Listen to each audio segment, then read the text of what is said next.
April 23rd, 2015.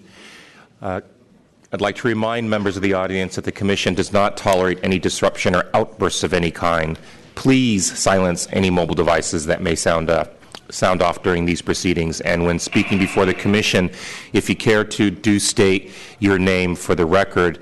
I'd like to also announce to those viewers who may not have yet arrived, and to those persons who may not have found a seat, we have made arrangements for 2 overflow rooms in rooms 416 and 421. You'll be able to view these proceedings on a monitor similar to those on your right, and then make your way into these chambers to submit your public testimony. Okay. We will be hearing introductory remarks from staff, and then we'll hear from the 3 supervisors who have proposed legislation. Staff will then finish their presentation, and then we'll make accommodations for those who are elderly or who may need to speak first. All right. I think that covers it. Oh, and one last mention is that item 13 will be considered at the end of this calendar. So with that, if staff wants to introduce. Director. Oh, I didn't even, thank you. Commissioners, items 16A, B, and C for case numbers 2014-001033 PCA, 2015-003861 PCA, and 2015-004765 PCA, amendments to the Administrative Code amending regulations of short-term residential rentals. Commissioners, I would just like to start with a few comments before we get into this, if I may, on this really important topic. I'd like to start by thanking Supervisors Campos, Farrell, and Kim for submitting legislation, and of course Mayor Lee for submitting legislation on this item. The issue matters not only to those of us who care about short-term rentals, but really it's about housing in San Francisco. And I will tell you that I was at the National Planning Conference this last week in Seattle. We conducted a session on short-term rentals on 9 o'clock on Saturday morning, thinking a handful of people would show up, and 200 people came, and it was standing room only in the session. And informally, about 1/3 of those cities banned short-term rentals entirely. About 1/3 of them allowed them with no restriction, and about 1/3 split the middle, somewhat like we are attempting to do. So it's an issue of national interest, I think.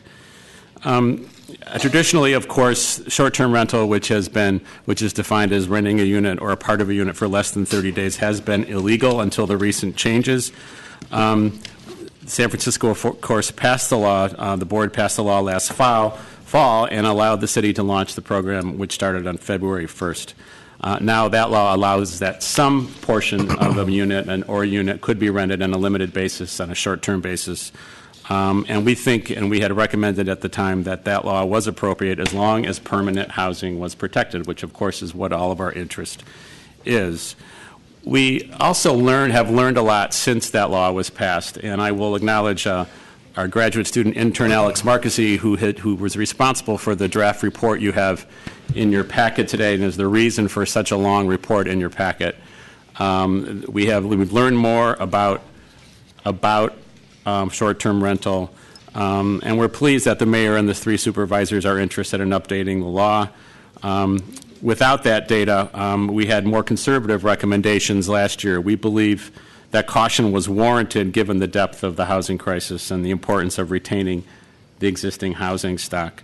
Now, as we have a little more data, we believe that it seems to us, given what we know, that short-term rental hosts are largely complying with the intent of the local law in terms of how much and how long they are renting. You'll hear more about this during our presentations. We do believe that there are a number of very active listings that fall into essentially a commercial category, where there are a relatively small but meaningful number of commercial operators who are not complying with the intent of the law. So we think for the most part people are, but there are folks who are not, basically. We think that this bodes well for the process, and that the intent of the law is basically being met. We think we're at the leading edge of this. We know it's taken a long time. We know that there's strong feelings about this. We think it's a critically important issue to get this right. But we also welcome the changes that are on before us today and moving forward with this and helping to tweak the law to make sure we get it right. So with that, I'll turn it over to the presentations. Thank you. Excuse me, I'm going to have to interrupt the proceedings just for one more second. Everybody who just filtered in didn't hear the fact that the announcement that we've made arrangements for an overflow room in room 416 and room 421, okay, in the same building on the same floor. You'll be able to view the broadcast and these proceedings on a monitor and hear them there. And when it's time for public comment, you can make your room here. But everyone lined up on the side of the room and seated on the floor, if you can't find a seat, you're going to have to go to the overflow room and watch these proceedings from there. Okay? Those of you seated on the floor are going to have to make your way to the overflow room until it's time for public testimony. And we will make ample time and arrangement so that each of you will have an opportunity to testify to the commission. Some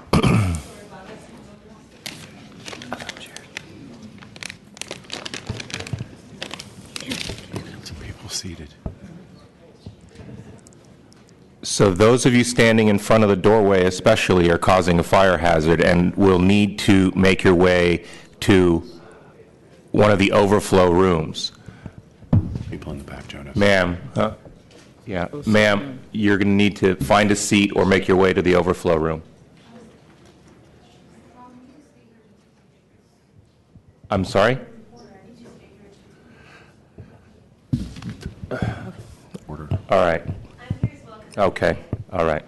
For media, you can stand on the wall and be a fly on the wall. You fly on the wall. All right. Sorry for that interruption. Aaron Starr, Planning Department staff. We're going to let the three supervisors speak before I do. Supervisor Jane Kim.